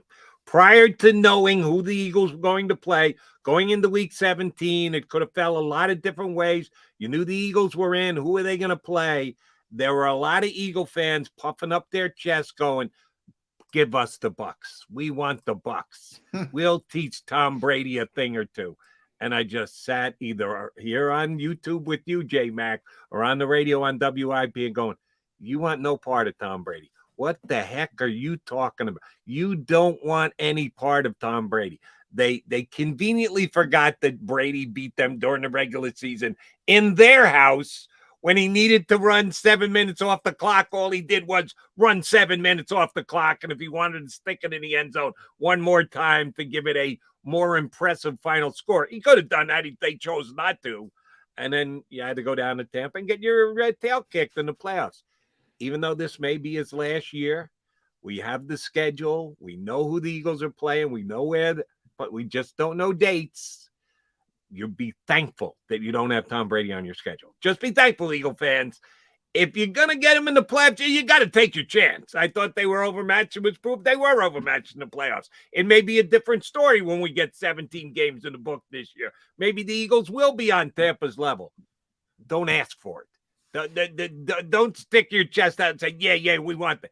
If you get it and you want to have confidence, yes, that's the way you should be if you're a good fan. Don't fool with the football gods. Don't be flexing. Or you better know. You better have Father Time's direct line, and you better wake that guy up. What has he got? The Skaith? You got to get him to get the Skaith out of the freaking closet because he's been hitting snooze on Tom Brady for a long time. Snooze, I like that. Brady just snoozes along. He got picked off in the playoffs last year. A couple too many fumbles early on. They rallied the troops, but came up just short that they couldn't stop Cooper Kupp. How do you not cover Cooper Kupp on that last drive? All right, we're getting back into last year's stuff. We're trying to look ahead to 2022. The Eagles will have a new piece on their defensive line. They got aggressive. Good for Howie Roseman. Traded up from 15 to 13. There's a good piece on in your spot today. Jimmy Kempski talks about a guy at ESPN who said the Eagles made a bad deal. Oh, I laughed at that guy too. I love that Jimmy did that. I chuckled. They wanted a specific player, and Baltimore is never going to cop to it. But everybody and his brother was saying if they had stayed there, they would have taken Jordan Davis at number 14. So you had to get ahead of the Ravens to do it. You didn't have to give up a second or a third round pick. You had to give up 3 picks, which, yes, quantity over quality, but the quality wasn't all that great, and they got the guy they wanted. And we got a few minutes before we got to get to break, so I'll try to get through this quickly, Jody. But here's what drives me crazy about these. And this was an analytics guy, and I'm not, if you want to look it up, look it up. I don't want to agree. The ESPN trade predictor said there was a 55% chance Jordan Davis would be there anyway for the Philadelphia Eagles. So why did they trade up 2 spots? Well, your trade predictor, and obviously you, don't pay any attention to the league because everybody in the stinking league thought Baltimore was going to take Jordan Davis. Right. Is there a potential they were wrong? Sure. Does your trade predictor know that they were wrong? No. Does it take that information in? What Baltimore likes, what they like to do, what type of player they were? I feel very comfortable saying that Baltimore would have taken Jordan Davis at 14. It's one of the reasons why I wrote before the draft, the Eagles were targeting to move up to 13 to get specifically ahead of Baltimore to get Jordan Davis. I'm not Nostradamus. I didn't predict it because there wasn't news that that's the way things were breaking behind the scenes. Sorry, ESPN trade predictor. You have no stinking idea what is going on in the league. And then to write, oh, that's a bad decision. Now, I had the Eagles trading the 101st pick. They did give up a little bit more volume to get up than they would have. Quantity over quality. But also, they needed that 101st pick because they were also trying to trade for A.J. Brown. And they needed that pick as well, which nobody knew was coming. So all of these things kind of fit together. But, man, those trade people got to stop with that stuff. They really do. I mean, and the second part, which Jimmy brought up, well, everything's trade down. Everything's trade down, trade down, trade down, trade down. The trade down team wins the trade every time. They value these uncertainties more than anything else. It's the most bizarre thing in the world, Jody. Right. And that's why, and I know the Howie haters aren't going to like this, but that's why Howie Roseman is very good at doing draft day deals. Because when he needs to move back, he moves back. When he needs to move up, he moves up. He's not afraid to do either one. He did it last year. He moved back, and then he moved back up again. He did it this year. He traded out of the first round and got another pick from the Saints, and then traded back up in the first round, 2 spots to get Jordan Davis. You got to have an open mind going into the draft. You have to be willing to both trade up and trade back. If you're not, if you're just sitting there, you may do great. The players may drop to you, but you're banking on other teams making certain selections around the order that you have on your draft board. Howie's aggressive in that way. He's not afraid to either move up or move back. That's why I think he's done a good job at it. But as John likes to say, you got to make the evaluation match the valuation. We give Howie A's on valuation. Hopefully he gets the evaluations as well. Big valuation was the fact that Jordan Davis is going to be able to step in and play year one, maybe getting a little svelter during the offseason to be able to play as many snaps as the Eagles are going to want or need him to. Hopefully, joining us next, there he is. We will punch up former defensive tackle in the league for the Philadelphia Eagles. Hollis Thomas joins us next here on Birds 365.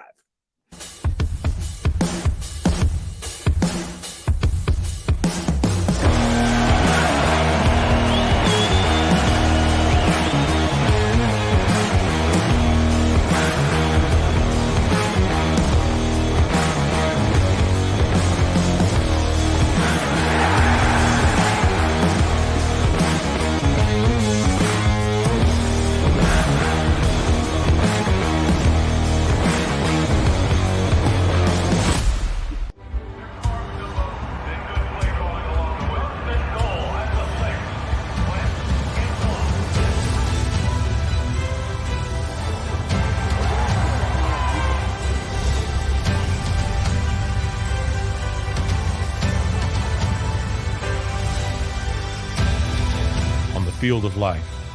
First Trust Bank is there for you. Champions on three. 1, 2, 3. Because Philadelphia dreams deserve a Philadelphia bank. Do you stream on a Roku, Fire Stick, Android TV, or Apple TV? Now you can watch 6ABC 24/7 with the 6ABC Philadelphia streaming app. The big story on Action News. Search 6ABC Philadelphia and start streaming today. In Philadelphia, we celebrated the miracle with pride only 5 years ago. And then the following morning, IBEW Local 98 members went back to work, building this city, rescuing our communities from decay, and inspiring the young men and women of the region to take pride in who we are. Like the Cats, Local 98 members believe in hope. To learn more about who we are, what we do, and career opportunities with Local 98, visit us, IBEW98.org. At Stateside Vodka, every new customer gets the world's best rocks glass. Free. What's that? A rocks glass? You're telling me that bottle is cut in half? You could say that. Holy shit. Glass is for cocktails, right? It's for this, this, this, and that. Is the length of the glass equal to your... You betcha. But is it made out of... Glass? Okay, but is the rim... Smooth? Will you stop doing... That? I'm the professional here. And you're telling me I can get one of these glasses for free? That's right. 1 free rocks glass per customer with each first-time purchase of Stateside Vodka. All from the company that's highly awarded. 0 carbs, 0 sugar, and deliciously tasting vodka. So good, it just disappears.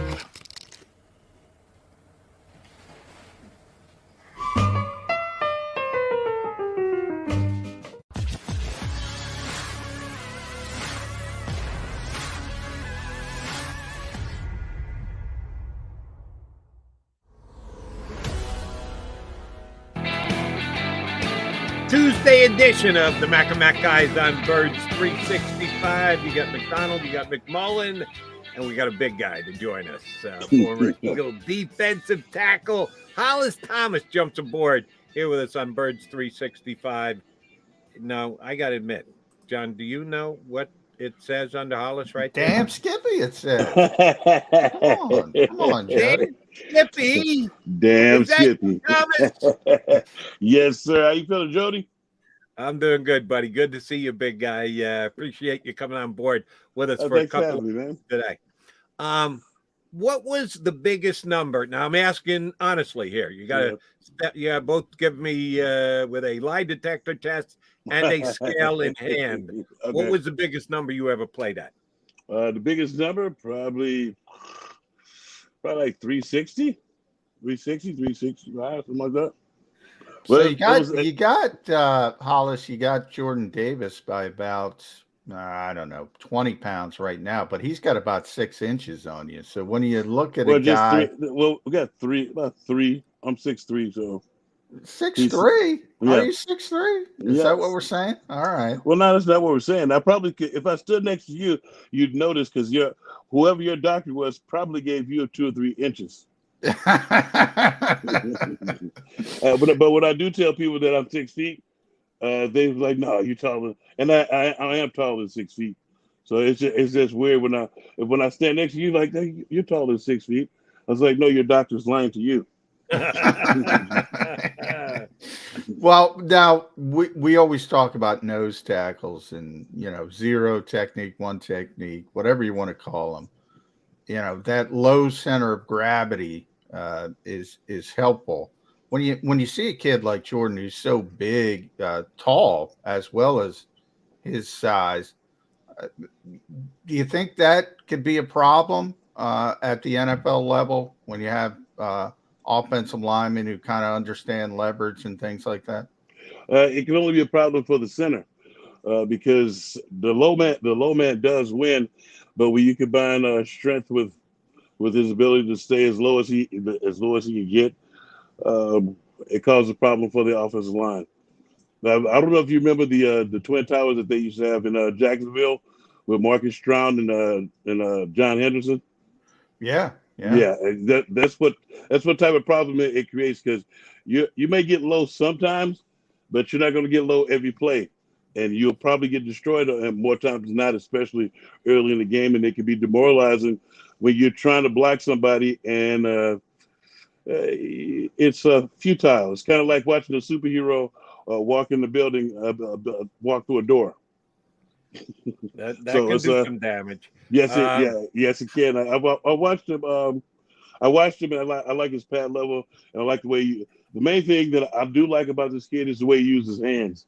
It's like a lot of times when I go through tape on some guys who are supposed to be big and strapping and strong, it's not that much hand usage, and the way that they allow the offensive line to use their hands to pretty much grab you, you have to be violent with your hands as a defensive lineman.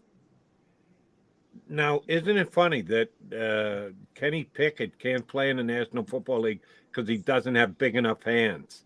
Is Hollis Thomas telling us they should be measuring the hands of the defensive tackles as well? The bigger, the better. Well, not so much measuring. It's about the violence in which you put, which goes into those hands.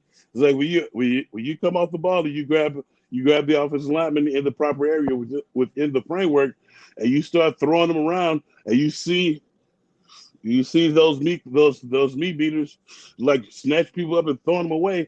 A lot of times you see guys going after sacks, and you see all of them standing up high and with their hands flailing to the side. It's not taking control of the blocker and dismantling the establishment.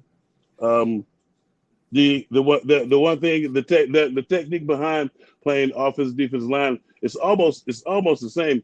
You want to get your hands on your opponent and you want to defeat the blocker as a defensive lineman, but as an offensive lineman, they want to control you. They want to a lot of them want to get their hands inside, but if you don't let them get their hands inside, they can't control you. Now they can get them outside, which is called what? Holding, which is rarely called, but you don't want to bitch and moan about that to the official. Then you seem like a chump, and you've wasted a lot of time. We wasted a lot of time during the game because you're worried about, oh, this guy's holding me. That's why you'll hear each and every good defensive line coach will tell you to be violent with your hands and getting off the blocks. Now he runs over guys. That the most demoralizing thing I've seen him do, him and one of his teammates, Walker, because I love the kid Walker, like what they did with the run. If you go back and look at some of the tape, there was some plays where the offensive linemen, they stood up like this, but not for long. And all you saw was their arms pushing them back. And then when they get off the blocks, you throw to your block. We call it ragdolling. That's like throwing away a dog, throwing them away and getting them out your way so you can make plays. If you don't get off blocks, you're just offensive lineman. You're driving the guy back. Hollis, you mentioned Trayvon Walker. A lot of Eagles fans like to watch Nakobe Dean highlights, and if they notice right in front of Nakobe, more often than not, is Jordan Davis taking up sometimes 2-3 blockers. Tell the fans how important it is for that big nose tackle, and you played 14 years in this league. I see sometimes blockers. Sometimes I don't like you guys' verbiage when you say tie up blockers, because I'm not there to tie up anything. I'm there to cause complete and utter havoc. And in doing that, I'm destroying blockers. You don't let the offensive lineman, you don't let them get up on your linebacker. It's like protecting, but if you destroy your blockers, more times than not, you'll make a lot of plays. And then when a good linebacker will appreciate it every time. A linebacker will know who his guys are. A lot of linebackers will know who's going for glory and who's not. The guy who's going for glory, occasionally he will end up in the linebacker's lap because the offensive lineman loves when you go for a pass rush move and they're running the ball. So, but I think the familiarity between those two, it's gonna resonate. You'll probably see it right off the rip, because I like the Kobe Dean too. Now they spread the rumor that he was injured. I'm kind of glad that they did. I'm not so much in a selfish manner. I wanted him, and I wanted also. It was another kid too, Devin Lloyd. Devin Lloyd, yeah. Both those two guys, I had them high on my wish list. But I'm kind of glad we got that. Because when you look at it, we needed a quarterback of the defense, and him being as smart as the bill says that he is, and watching him too, because especially looking at his test numbers, but then looking at him on tape, it's kind of like, it's like, man, he's not that good at testing, but he's a difference maker on the field. So you figure that he has football speed. And I think the Eagles got really lucky to get Nakobe Dean in the third round. I think he's going to be a staple for the Eagles for the next decade. All right. Yeah, and the other part, Jody, is he's pissed because everybody passed him over. He's got that chip on his shoulder, and he's pissed. He's going to show everybody what you're missing. Correct. All right, Hollis, I can't believe I've never asked you this question. And I'm trying to remember, you and I have done enough shows over the years that I thought that I would have asked you, but I don't recall ever asking it. The comparison between Hollis Thomas and Jody McDonald. Hollis was an actual NFL player for a decade plus. I was a Division III college basketball player. Cool. After I left college, I did some high school refereeing shortly after I graduated from college. Nice little side money, let me get my running in up and down the court, and had some fun, made a couple of bucks. Right. But after I did that, I would watch games, NBA games, college basketball games, and I'd watch the referee because I got into refereeing and I wanted to see the placement of the referee. And I realized you're not watching the game, you idiot. Pay attention to the game. Have some fun, you dope. Yeah. Now you're an ex-defensive tackle. Right. When you watch the NFL these days, do you always focus on the defensive tackle? Do you watch the football? How do you watch games? Well, you know what? Even when I played, and when I played, I learned through some coaches to watch the entire game. But in watching the entire game, you focus on the line because that's where the action starts. The offensive line, the defensive line. You watch the play up front, and then you let the ball carry you to where the play is going. Now, and watching that also, I like watching the wide angle because I can see the whole field. And if something's out of whack, because you know how a play is supposed to go, you can tell when something's out of whack and when somebody's getting their run kicked. So when somebody's getting their run kicked, I rewind and be like, I want to see who got their run kick, who that was making that odd move. When I say odd move, some hands go up or somebody goes tumbling or somebody falls backwards, and you want to see what happens there. But you are correct. I do focus on the line because there's a lot that goes on down there, and you focus on it mainly because you wonder what the hell the officials are looking at. It's like, because it's a lot of stuff that's. Have you ever just paid attention sometimes, even whether it's defense line, offensive line, or just a play during the game, and the ball comes into view, and you wonder what the hell the official's looking at because something's happening in the play that's illegal, but their flag is still lodged in their pocket. It's kind of like what I was watching the basketball the playoff games last night, and on some plays the whistle came. There was one play, I don't know what the official was doing. The whistle came so damn late. I was like, what are you doing? And now you're correct, Jody. I think they're just out there being spectators. But then some of them I've noticed some come to the game and have feelings. Your feelings are worth as much as dental floss at a Willie Nelson's concert. You're supposed to call a straight and congenial game. If you don't do that, we really don't need you. And it's kind of like watching professional sports now with the officiating. It's kind of like watching a big-time luxury car with a lawnmower engine in it. How much has that changed over the years since you retired, Hollis? Do you think when you look at an NFL game today versus when you were playing, how much has it changed? It's gotten a lot worse. It's mainly because I think the officials are saddled with I guess calls that they have to judgment calls instead of just a call. It's like, holding is anytime the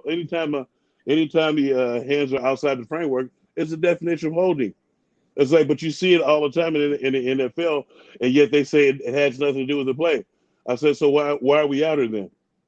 If a player is not going to play the game to the letter, not much to the letter of the law, because you will get away with some things because they're correct. You can't see everything. I was like, but stuff that's right there, blatant in your face.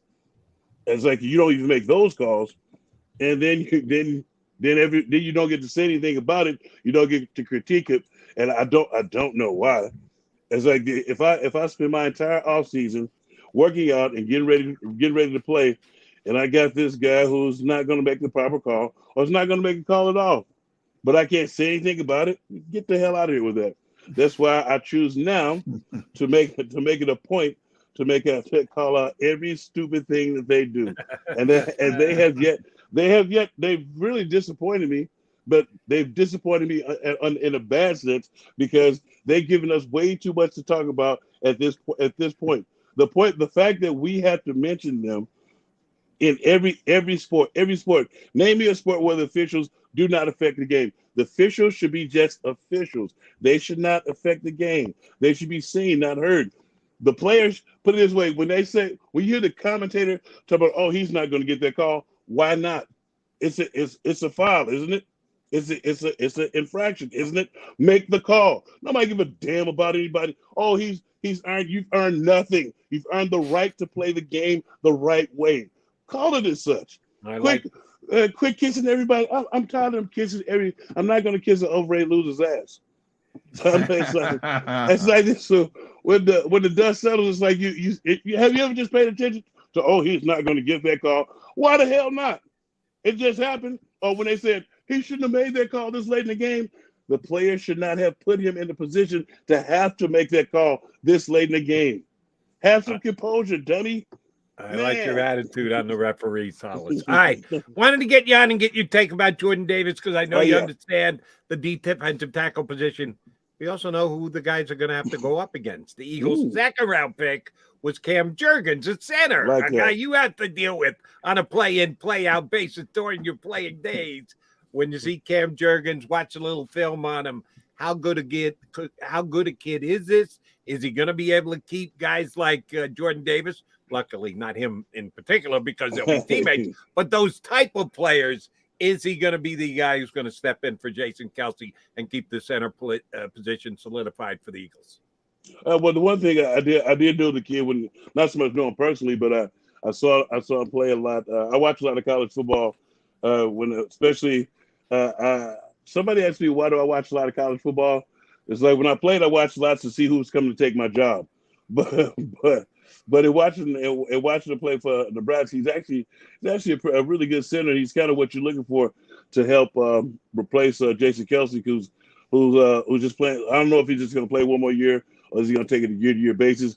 But you always need a predecessor, and when doing it, it's great that we got him here now, so he could kind of like lead him along the way. And I think Jason Kelce showed the ultimate team player because he actually watched film on the kid. But when you watch a kid, you see exactly what you need. A kid who can block, who's strong. He's got a little bit of that nasty streak that you need as a center because you don't need your center to be totally nasty because you don't need him starting fights and stuff everywhere. But you need it with a little bit of a nasty streak because that's how I love when our offensive line would go and you see them kicking somebody else's rump in a game and you're like, okay, it's not just the practice squad players who they're kicking around. They're doing it in the game as well. But when you look at this kid, he can get to the next level. He's actually I need to see him do some stuff like I see Kelce do, like when Kelce leads a sweep or when Kelce he will get downfield as well. So I think we got to, you know what, the one thing I loved about this pick is that the Cowboys skipped over him and they got some kid out of Tulsa who everybody was searching for, you know how when you make a pick and everybody's like, what the hell is that? And they're looking for it. The kid they got out of Tulsa, he's a holding machine. But I love the Jurgens kid. Is it Jurgens or Jerky? It's close to Jerky. Either way, both are acceptable. Beep Jerky. No, he confirmed it's Cam Jurgens. I think he was joking with some people. Okay, but no, because I seen the joking earlier. I want to say it was at one of the Senior Bowls or something, but they was talking about the beef Jurgens. But it was pretty cool. I think, and I feel like as a big dog, you got to have a good sense of humor. And because if you got a good sense of humor, that means you know how to give it back. And watching some of the back and forth and stuff, and the I don't know if you guys watch the Senior Bowl practice tapes and stuff. I seen a lot, and that said a lot to me, because when you a lot of times when you go to these Senior Bowls, it's the best of the best, and if you have pride in what you do, you go down there with with a bit of a chip on your shoulder. Everything is cool and stuff, and we can be friends after the fact. But I'm here. But make no bones about it, I'm here to kick your ass. Right. And that's what, and let it show me and put everybody on notice of what I can do so that I can get in the proper place. And I like the way he went about that too. And everybody was like them. The one-on-ones was one of my favorite drill because they drafted somebody drafted a kid in the first round, and the best way to say it is he got his lunch taken almost every one-on-one down there. You're talking about Trevor Penning, right? Yeah, from what was from the Air Force or something. I think it was. I forget. Northern Iowa. Not Northern Iowa. It was a kid who got drafted in the first round. I think he was a guard or a tackle. I think the Patriots ended up taking him. Yeah. He got his teeth kicked in every which way, and so somebody's like, I had him with a first round grade. I was like, I don't know what the hell you guys are looking at. Because nothing about that said, like I was saying third or fourth round because of his experience, and he had a little toughness, but he was getting whooped like cornbread batter than the Senior Bowl. Now I thought you were talking because the kid the Eagles drafted, Kyron Johnson, the linebacker, kind of edge rusher. He was giving Trevor Penning fits, who got drafted in the first round. That's who I thought you were talking about. Well, him as well, but he actually won a couple. But this other kid, he was getting whooped really bad, and so. But the Northern Iowa kid, you can expect that because of the level of competition. A lot of times people don't think the level of competition matters. Sometimes it don't, but depending on the position you play. But up in that line area, Danny Watkins, it does make a difference. Well, we talked about Cam. Right. Let's talk about the guy he's replacing or he's going to replace at some point, we hope, and that's Jason Kelce. I want to get your thoughts as a longtime defensive tackle who has evaluated offensive linemen in this league for a long time and evaluated this team. How spoiled are we in Philadelphia with Jason Kelce, Hollis? Extremely spoiled. Because right now not only do you have a great player, you got a guy who rarely misses time. When he comes out of the game, it's like, oh crap, what happened? It's like, so we're extremely spoiled, and a guy who you count on week in and week out, a guy you count on all the time. If you call, he's there. He's a guy who's I feel like he's selfless. I feel like even when it's been times where I criticize his play, and even in talking to him, I try to when I criticize your play, it's because you're doing bad, and I expect better of you. And he's one of the guys who realizes that. And so it's a rarity that you find a guy of his stature that's been able to hold up the consistency and been able to back up every time. I think he's been through how many coaches? He's been through a bunch of coaches. A bunch of coaches here, and he's one of the mainstays. It says a lot about a player because when there's new management in town, you have to reprove yourself to the new management. And the fact that no matter how much respect they have for you, if you're not doing it on the field as well, then they have no qualms or trepidations about cutting you. And I feel like he's one of those guys that exuberates, being a professional football player. And he's not a Tom Brady of the world, and in a sense, if you think that's a slight, it's like no, he didn't cheat, and that's for everybody who thinks that Tom Brady's the greatest. You're never the greatest if you have cheating scandals attached to your name. One that directly goes with you, Mr. Deflategate, the deflator, and everybody's gonna say, "Oh, you sound bitter." I was like, just think if you were in class all the time, and you had that one kid who never came to class but came and got an A all the time, without any study, you found out later on that they were cheating.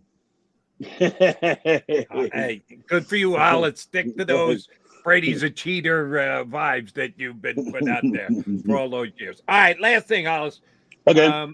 Maybe even more so than the great knowledge he brings when it comes to interior play on the offensive line. The thing that I trust Hollis about is fine dining. He knows where to eat.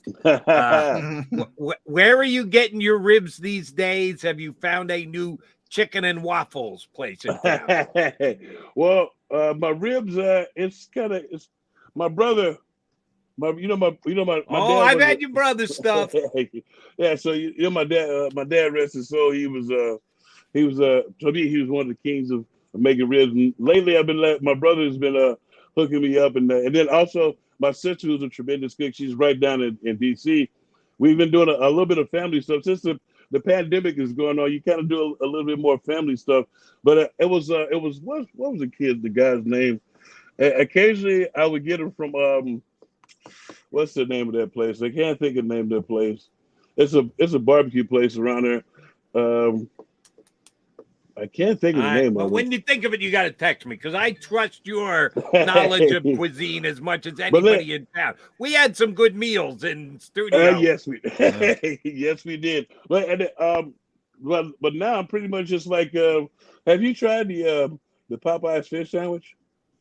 Popeyes fish, really? Fish. No, I'm not going. I'm not going to Popeyes typically. I'm getting chicken if I'm going. Yeah, if I'm going to Popeyes, I'm getting chicken. Yeah, I know, but they put that fish sandwich on the menu. And I saw it on the menu. I was like, changed my life. All right, got to give it a try. Yeah. All right, and you got an Eagle alumni event coming up? Yes, we got an Eagle alumni event coming up on. I want to say it's the 16th. It's Eagles and the alumni and the rookies. The alumni and rookies. You know, I always do Ron Jaworski's his golf outings and stuff. And actually, we have another alumni event for the guys from around the class. I'm in the same draft class as Dawkins. He got drafted, I didn't, but it was the same year. We actually have he actually has a golf tournament because he'll be here actually over the next couple of weeks. So it'll be like you guys will see a bunch of the older guys from my era will be around town around these next couple of weeks. So it'll be around. I want to say things probably start tomorrow on the 11th. Some things, and then we got some stuff at Live. I don't know if you guys at Live Casino. We're having some stuff. So if you see us around, stop for a picture, say what's up, and that's pretty much. I got the golf tournament with Jaws and stuff, and that's pretty much it. Right now. Yeah, stay tuned for other stuff that sounds like you've got a busy calendar. We'll stay in touch with you. One last thing: if you're doing a get together with the rookies, don't stand next to Jordan. Because if you do, you're not going to be able to sell that 6'3" thing. You stand next to him, they're going to go, "No, that Hollis Thomas is only 6 foot." Well, if I stood next to Jordan Mulatto, who dwarfs me, and see, the weirdest thing in the world is when you're my size and you're wide, he's like, man, the other guy doesn't look that tall standing next to you. It's like, because I belong in the same room. And actually, it's going to be that. Now, see, I may have some more information about ribs then because the Novacare, we're going to be at Novacare. They're going to have actually a barbecue for us. Yes, and so the chefs at Novacare, they have great ribs too. I don't know if they're going to let you in, but they do. I always smell that walking by to the practice field, Hollis. That's tough, man. And they took my advice and quit. The old chef, he used to make a lot of teriyaki stuff. That teriyaki was getting on my nerve. Okay. Hollis, always a pleasure. Appreciate you hopping on board. Good to catch up with you, brother. Enjoy all your gatherings with your fellow Eagle alumni, and we'll get you back on again soon enough. No problem. Thanks for having me on, Jody. Our pleasure. John. That is Hollis Thomas. Thanks, good dude, and the man does know his food. You can tell by looking at him, and I know because I sat down with him on several occasions, does know good eats when it comes to it. I'm gonna have to try the Popeye fish. No, if you go to Popeyes, you get chicken. Well, he said it changed his life, so I'm gonna have to give it a try. I'm gonna give it a try once, but typically if I'm going to Popeyes, I'm getting chicken. You're getting chicken. Why would you go to Popeyes for anything else? But he said try the fish, so we're gonna have to do that.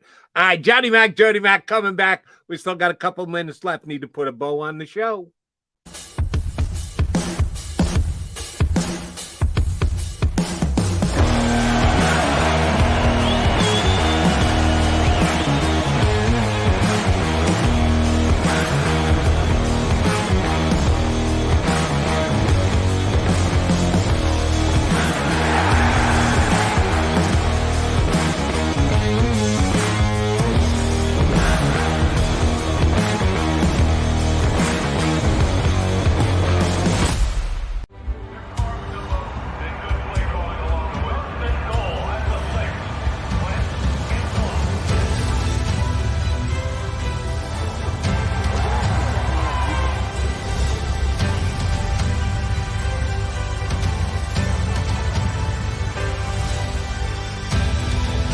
field of life, First Trust Bank is there for you. Champions on three. 1, 2, 3. Because Philadelphia dreams deserve a Philadelphia bank.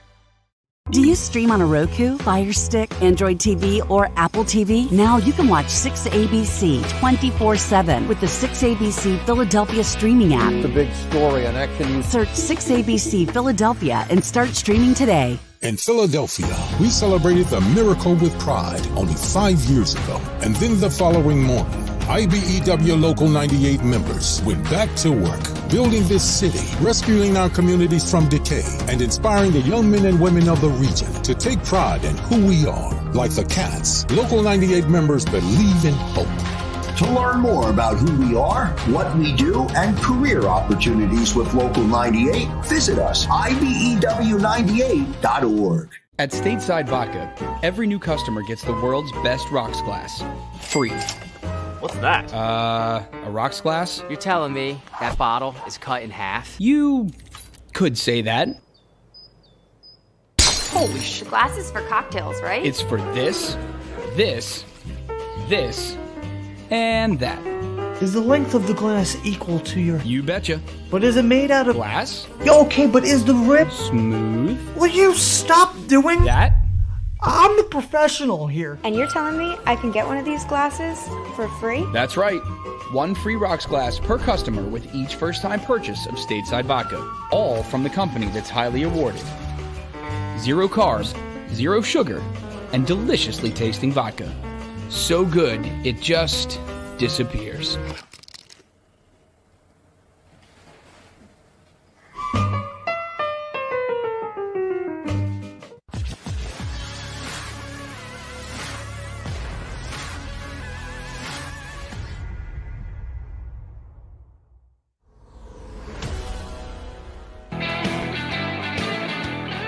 Mac, McMullen, and McDonald coming down the home stretch on a Tuesday, Bird 365. Thank Hollis Thomas and Scott Grayson, our guests, for hopping on. Good catching up with Hollis. For those of you who did jump in while Hollis was on or here in the second half of the show, John caught it on the internet, I think, back at the end of hour number 1. Tom Brady will be back quarterbacking the Tampa Bay Buccaneers this year, but sometime shortly thereafter, could be the season after that, or the season, or who the hell knows how long Brady is going to continue to play.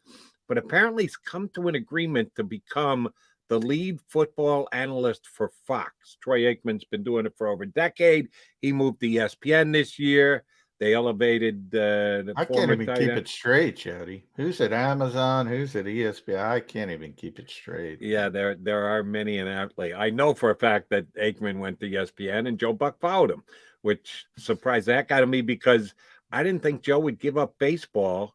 ESPN has got baseball, but they got all their announcers in place, so Buck's not even doing baseball. All he's doing is the football games, and he got paid pretty well to just go do that. So more power to Joe Buck. But Tony Romo looked like he became the highest paid color analyst. Aikman stayed right off his flank by going to ESPN. How much do you think they're going to have to pay Brady to do this?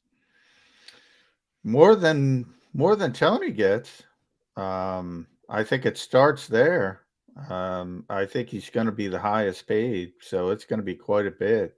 Did Al Michaels, did he go to Amazon? Yeah, he's going to be the play-by-play guy for Amazon. So who's doing NBC Sunday Night Football? Do we know yet? Yeah, Tirico. Okay. Mike Tirico's taking over. They had him in place. It's going to be Collinsworth. We thought that Drew Brees at some point was going to move into that mix. He really hasn't. They sparingly use Drew Brees, but he gets paid pretty good to not be a main primetime game guy. Good for you, Drew. He's on my TV living your bet life every time I turn around, so he's not hurting for cash. Yeah. He's getting paid big by NBC, and he's doing commercials all the time for wagering. So Drew Brees doing okay, even though he's not quarterbacking the New Orleans Saints anymore. Well, I would, getting back to the original question, I would think it starts with $1 more than Tony Romo. So whoever the highest paid one is, I think Tom's getting more than that. Not that he needs it, obviously. He's the pauper in the family to begin with. So, the Bradys are doing just fine. What if he says, I need to be paid more than not Tony Romo, but the highest paid quarterback in the game? Because I'm doing a primetime game every week. Aaron Rodgers sometimes plays Sunday at 1 in a game that isn't watched by as many people. No. I'm driving the bus here. That's the number we start the negotiation at, not compared to other announcers, but compared to other quarterbacks, because I still think of myself as a quarterback now with announcing duties. I would say no, but it is interesting because Tom obviously doesn't need the money. So it's not like he's going to get do it for the love of the game. Maybe he is. Maybe he just wants something to do.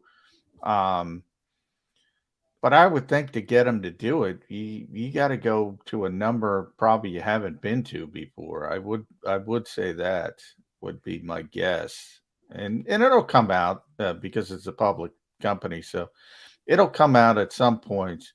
I think it's going to be pretty significant, and it's always kind of amazing. We'll use Tony as as good as he is, and I said he's the most natural I've ever seen. Do people really watch football games because of who the announcers are? I don't. John, I'm going to give you an honest opinion here. When Madden and Summerall did it, I did my research. And, oh, by the way, there was no internet then. So you had to scour newspapers to be able to try and get information. I would make sure I knew what the Madden Summerall game was. Right. After that, I'm watching the game. I'm watching what is nationally broadcast. I'm not specifically watching because, oh my God, this guy's the greatest analyst of all time. I don't know if that's the case anymore. But when Madden was at his peak, I do believe that was the case. Fair enough. I certainly have never. I don't think I've ever watched the game because of announcers. And generally, now you might notice and say so and so, wow, he's not doing a good job with this game, or so-and-so's doing a great job. But Eagle fans are always willing to tell you when an announcer's not luckily, doing a good I job, and God forbid they think he's favoring the other team. Which I say all the time. I think people would be shocked to see how many Philadelphia-based TV guys there are, mainly because, NFL Films is still in Mount Laurel, but for years, I mean, that was the hub of sort of NFL broadcasting till they moved the network out to Los Angeles. But they'd be amazed how many people were actually Eagles fans that they thought weren't Eagles fans and they thought were against the Eagles just because of that. But yeah, my only point is, I mean, I'm going to watch the game no matter what, if I'm going to watch a game. Now, when I'm covering the Eagles, I don't get to hear the announcing, so it doesn't really affect me that much. But if it's another NFL game, nobody's going to stop me from watching the game. So, yeah, I don't.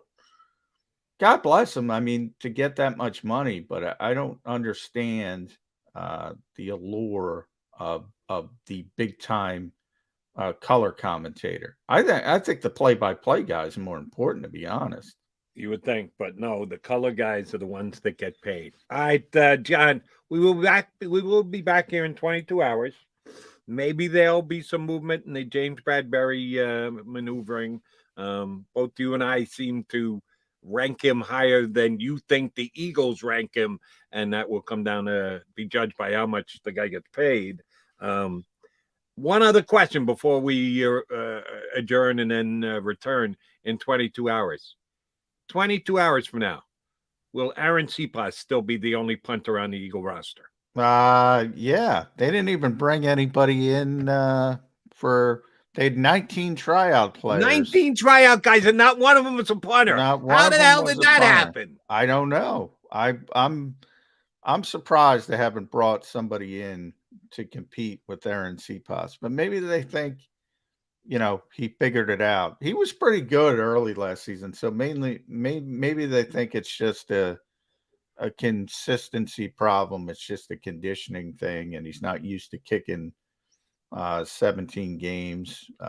Who knows? But I'm surprised they don't have him. You are going to great lengths to cover for him, buddy. Yeah. Well, I'm surprised. No, I'm surprised they didn't bring in competition for Aaron Cepas. I'm not surprised they didn't bring in competition for Jake Elliott. But I thought Jake was good. Yeah, I thought we'd see a punter to at least push Aaron Cepas. Maybe we will, but it's not going to be in the next 22 hours. If there is a new punter signed in the next 22 hours, guaranteed, we'll be talking about it. John McMullen, Jody McDonald. We'll be back on Birds 365 in 2 and 2. You've been listening to Birds 365, the destination for the passionate Eagles football fan who bleeds green. If it's Eagles football, we're talking about it. Debate inside the locker room and guests that are some of the greatest football minds from around the region. We hope you enjoyed the show. We know we had a blast. Make sure to like, comment, and subscribe, and we'll be back soon. But in the meantime, hook up with us on social media at JAKIB Sports. See you next time on Birds 365.